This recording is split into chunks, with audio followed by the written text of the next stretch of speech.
In today's video, you'll learn my top 5 tips for finding and securing locations using Airbnb. We recently produced a music video for the very talented Rory Webley that needed a very specific type of house location that's a bit tricky to find in Australia. If you want to check out the finished video, make sure you see the link in the description that will take you over to Rory's channel. We needed to find an older American-style home with a beautiful long hallway, large staircase, and an attic. For those who are watching from abroad, very few Australian houses even have attics, so this was particularly difficult to find. Between Stays.com and Airbnb, we were able to find and secure the 2 perfect locations for the video. One for the attic and one for the remainder of the house. So here's a few tips that will help you find and secure locations for your next project. Number 1, you'll need to trawl. There's no easy way to say this, but you're probably going to trawl through a bunch of duds before you find that perfect filming location. We had to go through about 300 properties before we found the 2 that perfectly fit the vision for the video. Some properties will come a lot easier than others, and some are going to require a bit of work. So roll up your sleeves, dive in. When you find the perfect location, it's all worth it. Communicate with the owner before you make your booking.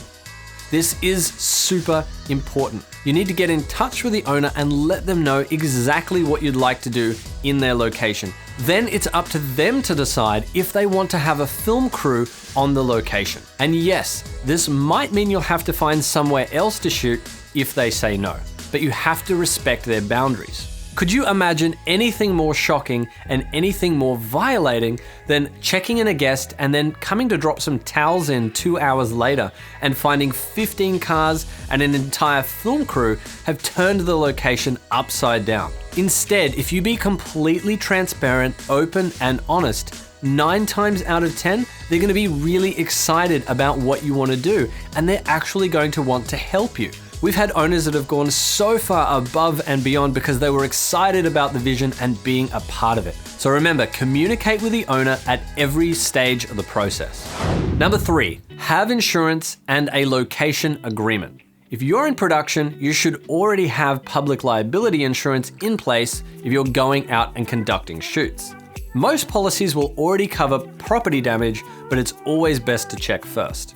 Then get a copy of your certificate of currency and send it over to the owner alongside your proposal. This not only shows the property owner that you're professional, but it also shows them that they're covered in case something unexpected happens. The same goes for a location agreement.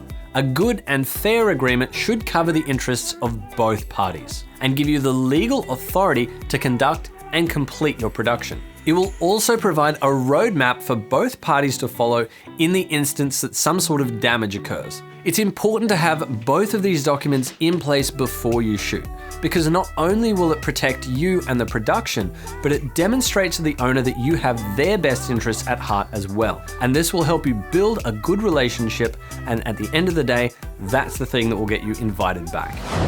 Number 4, respect the location.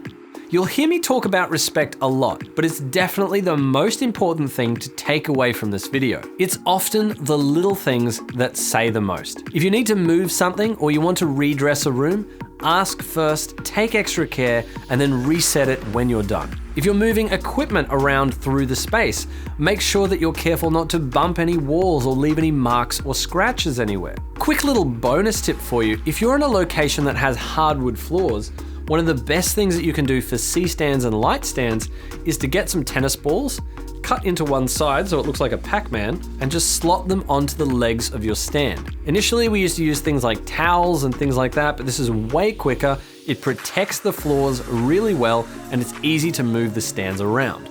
So at the end of the day, if you want to be invited back, show respect and be careful with the location. Number 5, leave the location cleaner than you found it. This is something that I learned early on in my career, and it has never failed me. If at all possible, leave the location in a better condition than you found it. Going to the effort of detailing the location and leaving it immaculate is one of the best ways to build a positive relationship with the owner and to be allowed back if you ever want to shoot there again. This goes a long way and is a win-win for everyone. Plus, you'll end up with that 5-star review, which really helps when you go looking for the next location. Well, there you go. If you follow these 5 tips, you'll have the best chance of finding and securing a location using Airbnb. If you've got any location tips or advice of your own, leave a comment down below. And don't forget to hit like if you enjoyed this video. Thanks again for watching. Make sure to hit subscribe and we'll see you in the next video.